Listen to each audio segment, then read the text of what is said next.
We talk a lot of recruiting here on Locked On Vols because it's one of the biggest summer topics for sure whenever it's a slow period. But got a question for you here on a Friday. Do stars matter? Is it overpublicized? Is there any validity to it? Do stars matter in football recruiting? They absolutely matter, and I'll tell you why. All this on a Friday, Locked On Vols. You are Locked On Vols, your daily podcast on the Tennessee Volunteers. Part of the Locked On Podcast Network, your team every day.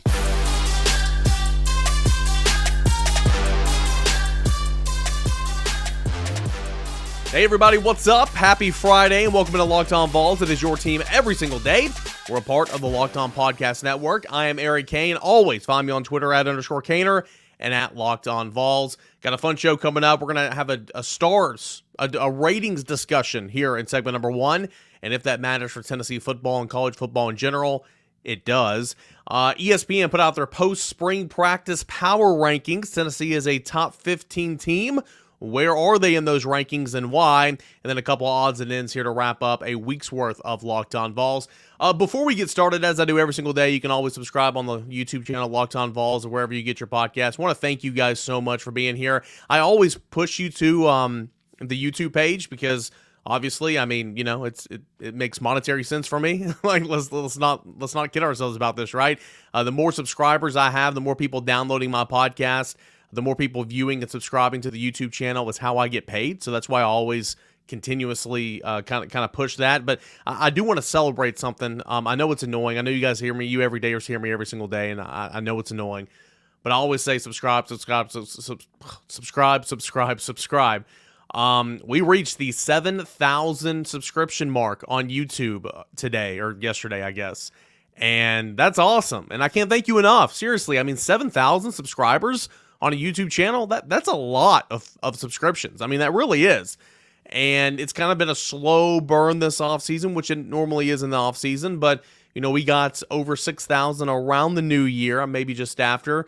We got 7,000 here at their spring practice. So now, you know, I'm not going to stop. The push is to 8K by kickoff. 8,000 subscribers by kickoff here on the Locked On Vols YouTube channel. But for real, thank you so much. You guys are the best and allow me to do this every single day. So I wanted to thank you guys up front. You guys are incredible. All right. Do stars matter? Let me preface this by saying I work for the On3 Network. I work for Brent Hubbs at VolQuest.com. We are the Tennessee affiliates of the On3 Network. 247, Rivals, On3. We are all a recruiting industry. That is how the lights are on in the house and the food is on the table. Recruiting industry, the recruitment is what makes the world go around in our lives. So I come from a recruiting background. I wasn't always that way, but over the last 4 years or so, I've been very heavily involved in recruiting. So maybe I'm a bit biased here. On the other hand, I do recognize that player development will always trump recruiting rankings, 100%. You can look $1 million coming out of high school. You can be the next Bo Callahan from draft day, right? But if you're not developed, you're not going to be worth a darn in college football, in the Power 5 level, and especially in the National Football League. So player development will always trump recruiting rankings. Stars, that's 100%.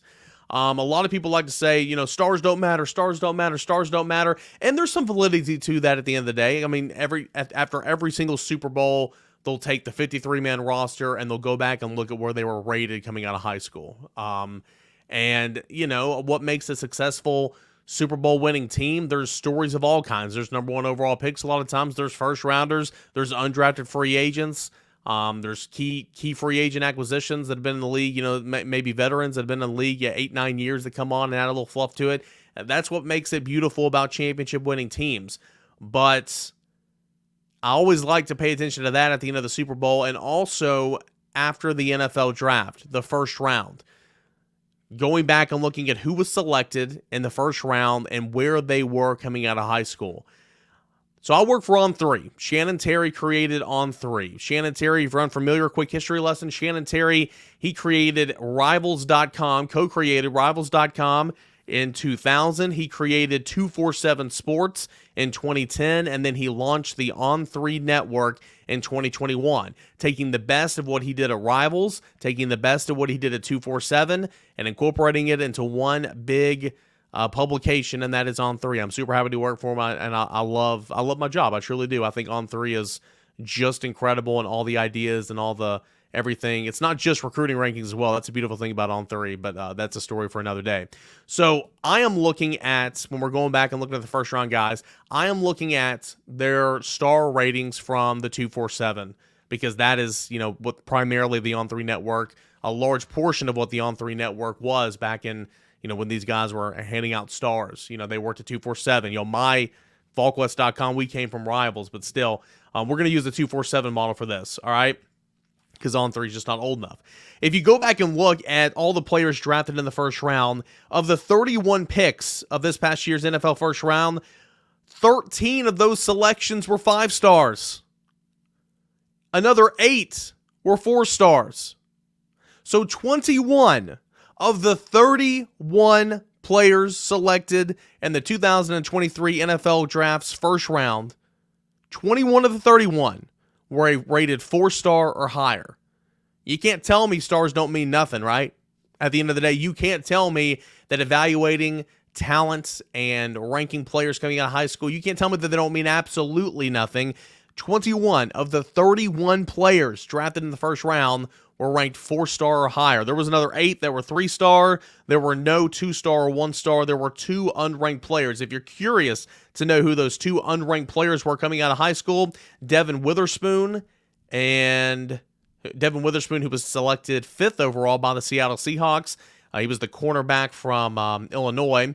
And then, let's see here, Dalton Kincaid, tight end from Utah, who's going to Buffalo. And I'm going to be honest with you, I'm not familiar with their stories. Maybe they didn't play high school football. I don't know. I don't know why they were unrated. But 2 first-rounders who were unrated were drafted this past NFL draft. But 21 of the 13, 21 of the 31 4-star or 5-star prospects selected in the NFL first draft. So first round of the draft, do you have to be a highly rated prospect to play on winning teams? No, you do not. Are there success stories of lower ranked players or no ranked players, no star players coming in and playing vital roles? Absolutely.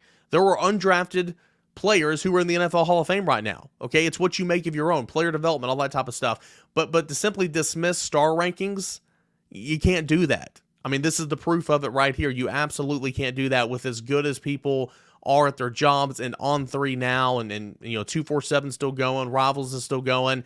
Obviously On3 is better than all of it. Shout out because that's my employer, but still, you can't just dismiss it anymore.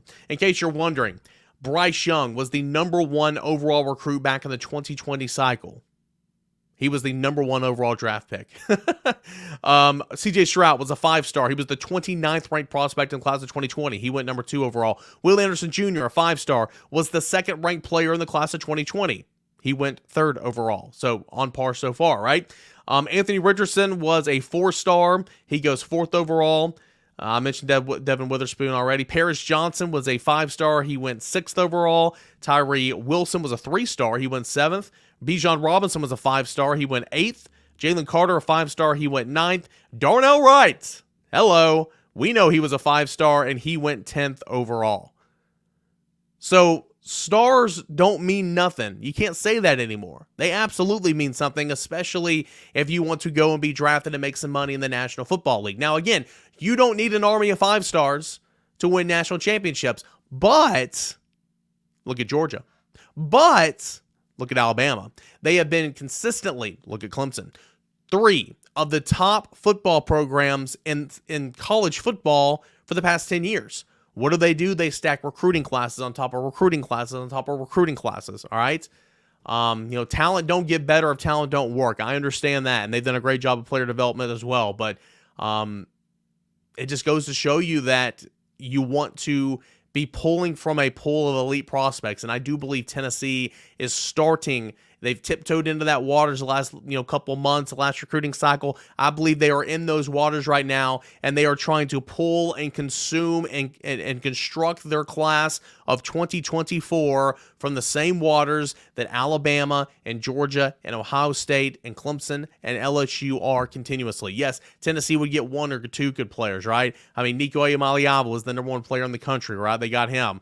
They beat out Aaron Carter, sure. Alabama wanted him, but I'm talking consistently. Now, of your 25 guys you sign, not all 25 of those guys are going to be takes at Alabama. I understand that.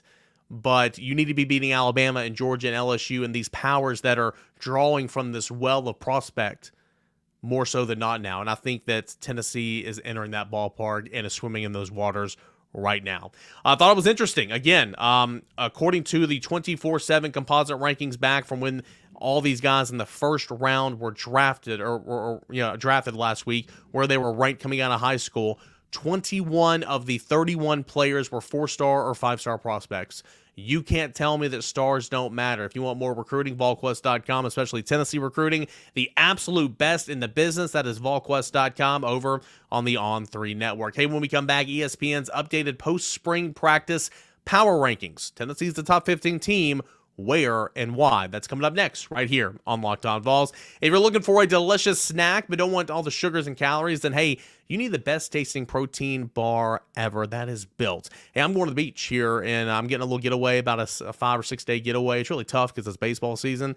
But with the postseason coming up and everything, I just need to get away. And my family has an annual trip down to the Tampa Bay area, and I can't wait to be down there. But hey, we're gonna be on the beach, right? On the beach, swimsuit weather. I want to, watch the calories without sacrificing the taste, and I can do both of that with Built Bar. 100% real chocolate, 17 grams of protein, only 4 grams of sugar. It is only 130 calories. It's truly tremendous what Built Bar is doing for you. The bars, the puff, specialty flavors like churro, cookies and cream, peanut butter brownie. You can go now to your local Walmart or Sam's Club and buy your Built.com Built Bars there, the bars or the puffs. Or, as always, you can always shop online to get specialty flavors. That is at Built.com. Check them out. All right, guys, it is a Friday. Locked On Vols. Appreciate you guys being here. I'm Eric Kane, and if you're new to the show, become an everydayer by showing up Monday. We'll recap all that was Tennessee baseball on the road at Georgia. We'll continue the conversation, Tennessee football leaving spring practice. Got some special guests and some special shows coming up over the next couple weeks. A busy month of May. I kind of touched base on it a little bit last month, but covering the Tennessee baseball team, I'm actually leaving the state here in a couple of weeks. Week after next, I'm going to be gone for a couple of days, but I'm in Georgia this weekend. Once I get back from Florida, I'll be in South Carolina, then I'll be in Hoover, and then wherever Tennessee is, covering, the Knoxville regional. Hopefully it'll be in Knoxville, but covering regional and maybe even super regionals, maybe even Omaha. So we will see. Going to be a busy month, but you're going to have 5 days a week of Locked On Vols every single morning. It's going to be right here for you. I can promise you that. That is the goal, even when I'm away. So looking forward to having that there. All right, ESPN post-spring practice power rankings for college football teams. I've already said that Tennessee's a top 15 team, but would you have guessed that Tennessee would have been a top 15 team, depending, based on everything it lost and some of the question marks surrounding the University of Tennessee right now? Power rankings don't necessarily mean this is what's going to be in the AP poll. This is what's going to be in the USA Today coaches poll. It's just power rankings based on returning production, based on, I really hate when I'm wearing headphones and I have a tab open and something plays. It scares the crap out of me. So hopefully I didn't sound too weird just now. All right. This is real authentic podcasting, just so you guys know. Okay. I paused the video. But power rankings based on returning production, what you lost, what you got in the transfer portal, all that type of stuff. So would you have said that Tennessee would be a top 15 team? Because maybe not. It'd be okay. I mean, think about everything you lost. You lost Hendon Hooker. You lost Cedric Tillman. You lost Jalen Hyatt. You lost Byron Young. You lost Jerome Carvin. You lost Jeremy Banks. You lost an awful lot. But Tennessee comes in ranked number 11 in the post-spring practice power rankings over at ESPN.com. Tennessee's 2022 record was 11-2, 6-2 in the SEC. Both of those the best marks in regular season play and SEC play, and easily over a decade, folks. Tennessee is returning 7 starters on offense, but the 4 you're missing, they're big ones. 6 on the defensive side of the football, none on special teams. And what they mean by special teams is specialty players, kicker, punter. So I'll be intrigued to see, how that goes here in fall camp. Campbell, the Indiana kicker, is going to do some things for Tennessee. And, of course, Jackson Ross, the Aussie punter, is going to be really, really good. You're going to love him as much as you can love a punter. This is what ESPN.com writes about Tennessee, the post-spring outlook. Did the Volunteers catch lightning in a bottle last year with quarterback Hendon Hooker and receivers Jalen Hyatt and Cedric Tillman? We're going to find out this season, as all 3 of them will be playing in the NFL. Michigan transfer quarterback Joe Milton III worked with the number 1 offense throughout the spring and performed well in a 31-14 victory over Clemson in the Capital One Orange Bowl. Freshman Nico Iamaleava, the number 6 pocket passer in the ESPN 300. LOL. There's a reason when I talk recruiting, I never bring up ESPN because it's an absolute sham. We move on. He looked the part. He's 6'6" and wasn't overwhelmed by the tempo of Josh Heupel's hurry-up offense. Receiver Brew McCoy missed the spring, and Oregon transfer Dante Thornton was held out of the spring game. The Volunteers have to get a lot better on defense if they're going to contend with Georgia in the SEC East. I'm not disputing any of that. I'll dispute ESPN's recruiting rankings. I think it's a joke. ESPN used to be so good at literally everything, and now it's only good at a few things, which is unfortunate because there's a lot of good people that work there. There's a lot of good writers, and I still view ESPN as having good written content, but there's just not as much as there used to be, which sucks. Back to this. I don't disagree with much. Dante Thornton, I think, will play a big role for Tennessee, as, of course, will Brew McCoy. Joe Milton, now a 3rd year in the system. I think that I was talking to a group of my buddies the other day, and like, there's a difference. One of my buddies was saying, there was a reporter that put something out there about Joe Milton a couple days ago, and he was just kind of like, they're not wrong, Ducks, trying to hide from the Tennessee fan. They're not wrong, right? And essentially it was, Joe Milton was a bad quarterback earlier in his career. I just think that there's a difference. I don't think that I'm the same broadcaster I was 3 years ago. I don't think I'm the same journalist I was 3 years ago. I don't think I'm the same writer I was 3 years ago. I think I've got better. I do. And, I've been in the same system with Brent Hubbs at VolQuest for a while now. I've been in the same system here at Locked On Vols for a while now. So I'm familiar. I'm comfortable. I'm not satisfied, but I'm comfortable, and I can go to work. I can get stuff done. And I think that's very, equivalent to what Joe Milton is right now at Tennessee. 3rd year in the system. I think he's comfortable, not satisfied, but he's comfortable in his own skin and his own abilities and his own leadership tendencies with this team. And, we'll see what happens. But you do lose a huge 4-headed monster on offense, and Hooker, Tillman, Hyatt, and Darnell Wright for sure. But yeah, so Tennessee comes in at number 11 in this power rankings and needs to take a step defensively. Well, that's been the case every single year. Who's in front of Tennessee? If you look at number 10, it's the Texas Longhorns. Number 9 is the Clemson Tigers. Number 8 is the Penn State Nittany Lions. Number 7, this is going to be the offseason darling.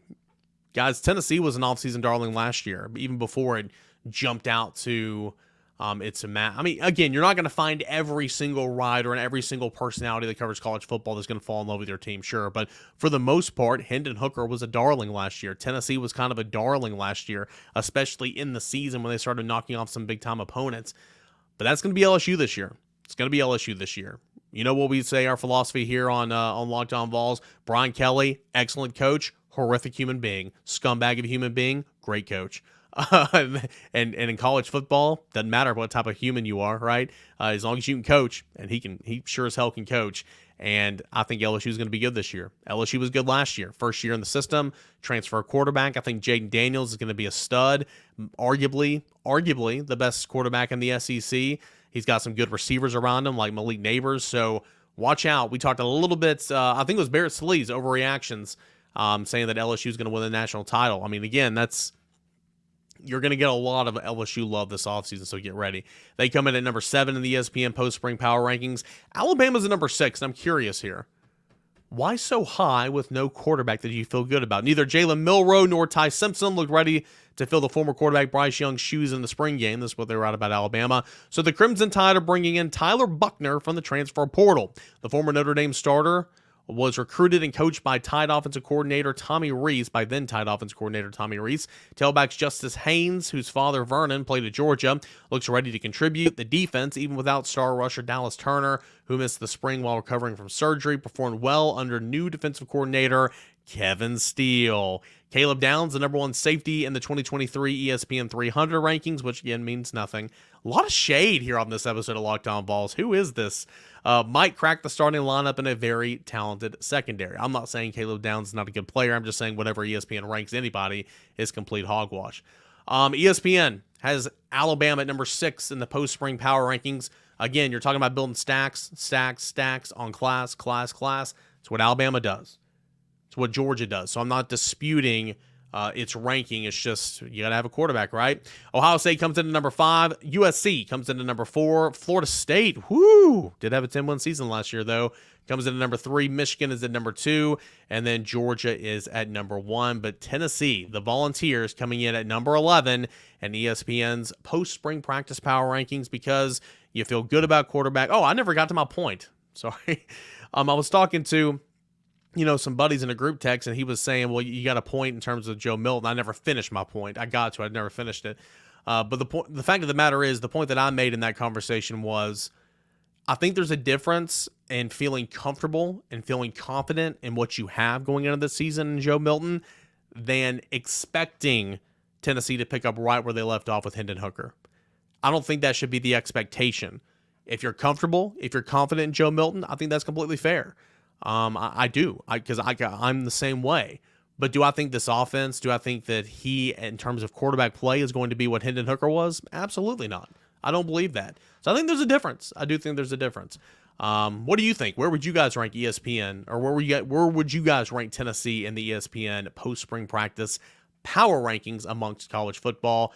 That's the question. You can answer at _Caner. Hey, when we come back, we'll tie a bow on this edition of Locked On Vols, get into a couple of news items from the NFL draft and Tennessee hoops. Where should Tennessee hoops be ranked heading into the new season? That and a whole lot more coming up next here on Locked On Vols.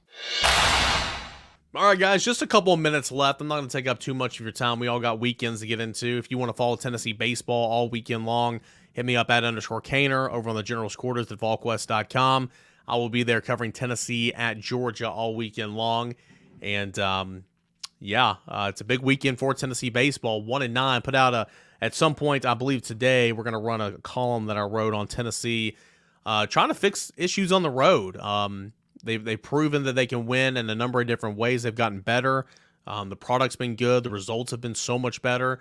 They put themselves in a good position. But one more thing Tennessee still needs to accomplish is winning on the road. Tennessee's 1-9 this season on the road. So that's the challenge for Tennessee baseball this weekend. A Georgia team that can beat you, but a Georgia team, a series that you should handle pretty, I won't say easily because that's not how baseball works, especially in the Southeastern Conference, but it's a series you should win. Let me put it that way on the road, and we'll see if that happens. All right, a couple things here from the NFL draft. Matt Miller, ESPN NFL draft analyst. No, he's not Todd McShay or Mel Kiper, but he's a guy that's very well respected. He's been doing it for years. Matt Miller, he says Hendon Hooker is not only his favorite selection in the 3rd round, but the pick, 68th overall by the Detroit Lions of Tennessee quarterback Hendon Hooker, is his favorite selection in the entire NFL draft, more so than any of the other 258 picks taken. This is what he says. The Lions have a real opening for a quarterback of the future behind Jared Goff. Hooker will have time to heal from his ACL, his torn ACL, and learn from Goff before any expectations are placed on him. The Tennessee quarterback came in at great value in round number 3. Of course, Hendon Hooker, 58 touchdowns, 5 interceptions throughout his Tennessee career. And, it was so good at the collegiate level, without a doubt.